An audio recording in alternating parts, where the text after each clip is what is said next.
দেশ বা দেশের বাইরের থেকে যে যেখান থেকে আমার এই ভিডিওটি দেখতেছে তাদের সবাইকে জানাই অনেক অনেক প্রীতি ও শুভেচ্ছা। সকলে ভালো আছেন এবং সুস্থ আছেন। আপনাদের সামনে এর আগে এই চতুর্থ ব্যাচের ভিডিও আপনাদেরকে কয়েকটা দিয়েছি আমি। আপনাদেরকে প্রত্যেকটা ভিডিওই এবং এই মুরগিতে কি কি ভ্যাকসিন করতেছি প্রত্যেকটা ভ্যাকসিনের ভিডিও দেওয়ার চেষ্টা করতেছি। এইখানে মুরগির সংখ্যা আছে ৩,৫০০ পিস। এই মুরগিগুলো পোলট্রি হিসেবে বিক্রি করা হবে।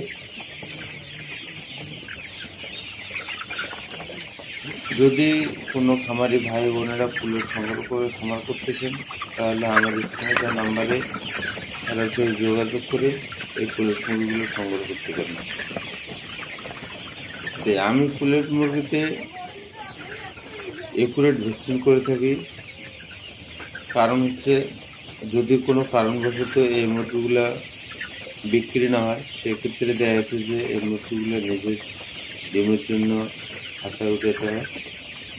তো বিক্রি সবসময় হয় এমন না, বিক্রি হতেও পারে। অনেক সময় দেখা যাচ্ছে যে খাঁচাতে তোলার পরেও অনেক ভাই আছে, ভাই আমি নতুন মানুষ, খাঁচাতে উঠেছেন, ঠিক আছে, এই মালগুলোই আমার দেন। তো সেক্ষেত্রেও দিতে হয়। তো আমার এই মুরগিগুলোতে ভ্যাকসিন পরিপূর্ণ সবসময় বয়স অনুগত করে থাকি। তাছাড়া লাইটিং শিডিউল সঠিকভাবে মেনটেন করা আছে। এই মুরগিগুলো কাজের হাইসেস ব্রাউন বাচ্চা।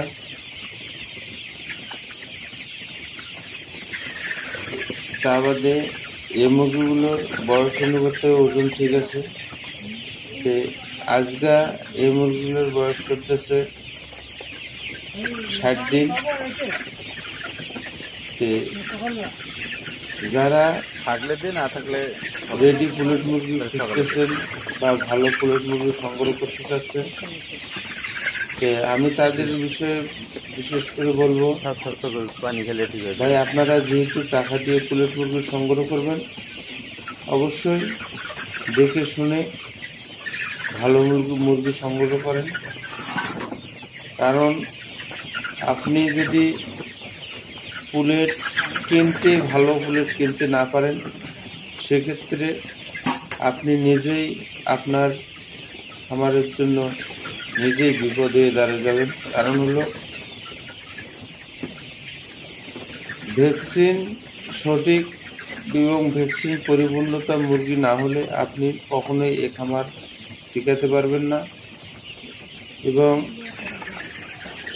সঠিক নিয়মে যদি এই লেয়ার মুরগির বাচ্চার থেকে গাইডলাইন মেনে না চলা হয় তাহলে ওই খামারের ওই মুরগি দিয়ে আপনি সঠিক প্রোডাকশনও পাবেন না, লাভবানও হতে পারবেন না, বরঞ্চ আপনার আরও ক্ষতি হবে। তাই বলতেছি আমি, আপনারা পোলট্রি মুরগি সংগ্রহ করার আগে অবশ্যই ভ্যাকসিন, লাইটিং এবং সঠিকভাবে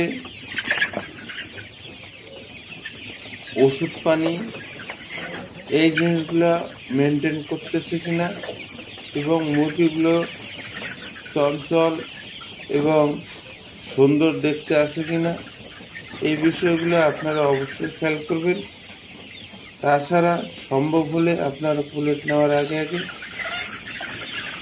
ব্লাড টেস্ট করে তারপরে পোলট্রি মুরগি সংগ্রহ করবেন। আমি চাই আপনারা ভালোভাবে খামার করুন।